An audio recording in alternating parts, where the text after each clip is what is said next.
Thomas and Friends, si Thomas at ang perya. Excited si Thomas nang naatasan siyang humila at magdala ng tren ng perya ng Sodor. Ngunit nang maubusan si Thomas ng init at singaw sa kanyang boiler, dito nalaman ni Thomas na mahalaga ang maayos na pakikisama at paghahati ng mga gawain at hindi pakiging mapag-isa. Sabik ang mga tren dahil sa balitang magkakaroon ng perya sa Sodor. Si Percy ay excited sa mga nagsasayaw na mga kabayo. Si James sa mga payaso. At si Thomas naman ay sabik sa malahiganting tent ng perya na tinatawag na Big Top. Halos lahat ng tren ay sabik na mapili upang sunduin ng perya. Lahat ay may katanungan. Sino kaya ang pipiliin ni Manong Tabachoy? Sino ang mapalad na tren na mag-aatid sa Sodor ng sikat at masayang perya? Si Tomas. Wala nang iba pa.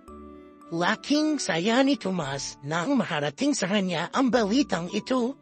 Sa kabila ng naatasan sa mahalagang gawain na ito, ibinilin din ni Manong Tabachoy kay Tomas na kung mahihirapan ka sa paghahakot at pagsundo sa perya, humingi ka ng tulong sa mga kasamahan mo sa station.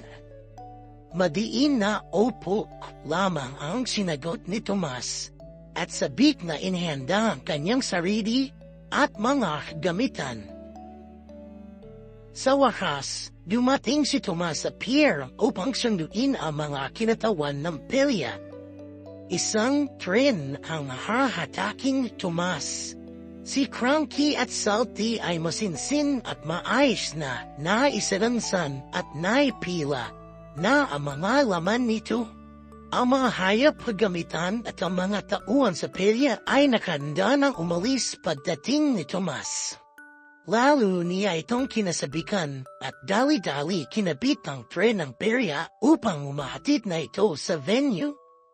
Lumapit si Salty at nakita ang mabigat na hatak ni Tomas at nagnais na tumulong.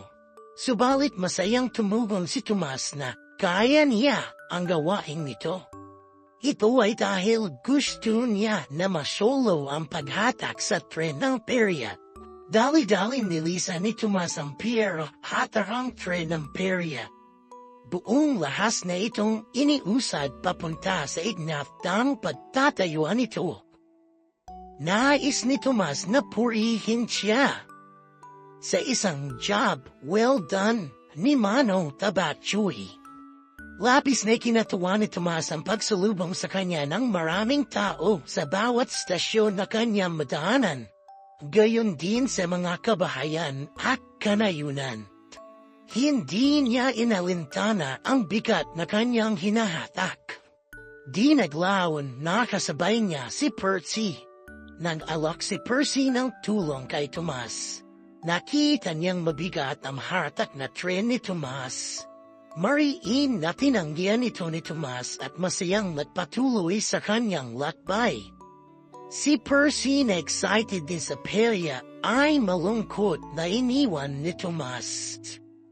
Patuloy si Tomas kahit na napapagod at bumibigat na ang kanyang hatak. Maya-maya pa ay dumating si James at inalok siya ng tulong sa kanyang mabigat na dalahin. Subalit, gaya ng mga nauna, mariin na tumanggi si Tomas dahil gusto niyang siya lamang ang mabigyan ng puri sa pagsundo sa perya. Habang tumagal, bumagal na si Tomas at nagiging mas mabigat ang kanyang dalahin hanggang huminto at hindi na siya makaandar. Tila may nabali sa kanyang piyesa. Labis na nag-alala si Tomas at lalong-lalo na ang mga sakay niya na mga tao sa perya. Mahabang operasyon pa ang kailangang gawin. Kailangan nilang makarating sa venue ng perya. Napilitan si Tomas na tumawag ang saklolo. Ito ay sa kabila ng kanyang pride at kagustuhan ng siya lamang ang purihin ni Manong Tabachoy.